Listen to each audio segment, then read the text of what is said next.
السلام عليكم. النهارده جايه لكم بفيديو جميل جدا وخطير وبسم الله ما شاء الله، حاجه مشبعه في جو الشتاء وتنفع معاكم في الكيتو في الصيام. في الصيام المتقطع اللي عامل دايت او عامل صيام متقطع، تنفع معاكم مشبعه وجميله جدا، والسعرات الحراريه بتاعتها بسيطه لان الكربوهيدرات فيها بسيطه جدا وضعيفه. كل اللي بنطلبه منكم ان انتوا تتابعونا، وان شاء الله باذن الله بتعرفوا المكونات. الكيكه دي معموله بايه؟ معموله بالتمر ومعمولة بالموز. كيكة الشوفان بالتمر وبالموز جميلة وصحية ومفيدة، وتنفع للناس اللي عاملة حمية غذائية، وتنفع للناس اللي عندها السكر أو عندها الضغط. ماشي. كل اللي بنطلبه منكم لايك وشير للفيديو عشان الفيديو ينتشر وتعمل فايدة للجميع. يلا بينا جوه الفيديو نشوف الوصفة ونشوف الطريقة. السلام عليكم. تعالوا معايا النهاردة هعمل معاكم كيكة الشوفان سريع سريع. كيكة صحية ومفيدة وفي نفس الوقت مشبعة، وتنفع للناس اللي عاملة جميع أنواع الدايت ما عدا الكيتو جينيك. ماشي. المكونات عندنا هتبقى موزة. أنا الموزة حطاها في الخلاط فعشان كده ما حطيتهاش. عندي موزة. ماشي. حطاها في الخلاط على العجوة وحبة زيت، بس هقول لكم المقادير الأول. موزة. ماشي. بيضتين، من بيضتين ل3 بيضات تبع ما هنستخدم مع بعض دي الشوفان ما هياخد. معلقتين عجوه.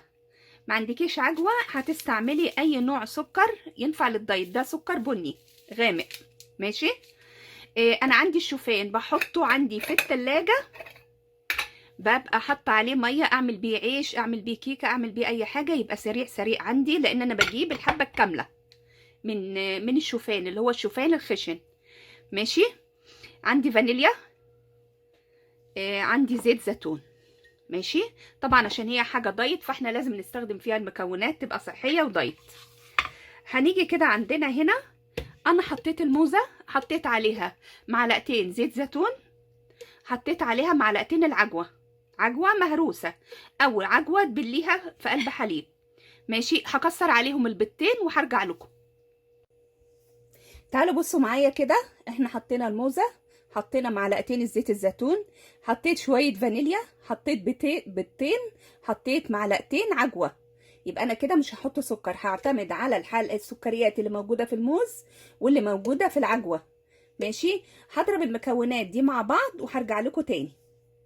تعالوا بصوا كده، انا ضربت المكونات اهي مع بعض. هبدا دلوقتي احط عليهم معلقه الا ربع باكنج باودر اللي هو الخميره بتاعه الدقيق. ماشي.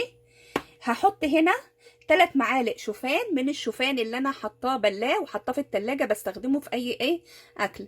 الشوفان يا جماعه من فايدته ان هو فيه بروتين ونسبه الكربوهيدرات فيه قليله، وينفع للناس اللي عندها سكر والناس اللي بتعمل حميه غذائيه معاها الكيتوجينيك، وحلو ومشبع بيشبع بسرعه.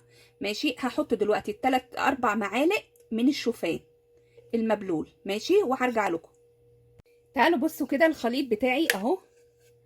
انا عايزاه بالسمك ده كده لاني انا هسويه في الميكرويف. يبقى هي كده ال4 معالق شوفان المبلولين خدوا معايا بيضتين 2 بس بيضتين كبار. ماشي. هبدا بقى اعمل احب برضه اوريكم ان هو ده نوع الشوفان اللي انا استخدمه، ده انا بستخدمه وببله وبشيله. الشوفان الحبه الكامله الخشن، حبه كامله يعني خشن. ماشي. خليكم كده معايا. انا جبت عندي 4 بولات صغيره اللي هعمل فيهم الكيكه في قلب الميكروويف، ودهنتهم زيت زيتون، وهحط كده حبايتين في كل واحده، حبايتين شوفان ناشف عشان خاطر يشرب السوائل مكان ما هتسويه في الميكروويف. ماشي. ده هياخد معاكي في الميكروويف 4 دقايق. هصبه دلوقتي في قلب البولات وهرجع لكم. تعالوا معايا كده اوريكم. هياخدوا معايا في الميكروويف من 4 دقايق ل5 دقايق تسويه. ماشي. ولما يستووا ان شاء الله هوريه لكم. يلا تعالوا معانا شوفوا كده احنا هنزوق الكيكه للدايت. هتبقى المكونات عندنا، هنعمل حاجه صوص زي النوتيلا كده، يبقى صحي ومفيد وينفع للدايت. ماشي. السكر تستخدمي السكر، لو كيتو استخدمي السكر يخص الكيتو دايت. ما كانش كده فانت هتستخدمي السكر الغامق زي ما انا استخدمت. دلوقتي عندنا معلقه سمنه فلاحي، معلقه كاكاو، هناخد معلقه حليب، هنحط معاها معلقتين سكر دايت، ذره فانيليا. هحط كل المكونات دي عندنا في بوله واحده وهقلبهم كويس مع بعض وهوريها لكم هتبقى شكلها ايه، هنوصل للقوام شكله ايه. تعالوا بصوا كده، انا وصلت للقوام ده معايا اهو. هتبني اقلب فيه لغايه ما يغمق شويه. هو كده عطيني تعريجه كانه تايجر، عشان حطيت معاه معلقه حليب عشان خاطر يديلي اللون الجميل اللي انتوا شايفينه ده. ماشي. لما تطلع بقى، اول ما تطلع على طول كيكه الشوفان بالتمر والموز هوريها لكم. يلا تعالوا معانا كده شوفوا الشكل النهائي للكيكه الشوفان اللي معموله بالتمر والموز. ماشي. وادي الكميه التانية. على فكره انا بسوي كمان في الفرن، سويت واحده من الكبار في الفرن عشان اقول لكم بتقعد قد ايه في الفرن. بتقعد معاكم في الفرن تلت ساعه. في الميكروويف خدت معانا 5 دقايق بس. ميكروويف يكون قوي. ماشي. انا خليتها بردت شويه وبعدين حطيت عليها عشان الزبده كده السمنه الفلاحي تسيح مع الحليب وتتشرب جواها وتديكي نكهه وطعم جميل. الكيكه دي تنفع لمين؟ تنفع للناس اللي عندهم السكر والناس الرياضيه والناس اللي عامله حميه غذائيه ومشبعه في الشتاء، عشان انتوا عارفين في الشتاء الناس بتجوع كتير، فهي مشبعه. كل اللي بنطلبه منكم ان انتوا تجربوا الوصفه بتاعتنا وان شاء الله باذن الله تعجبكم.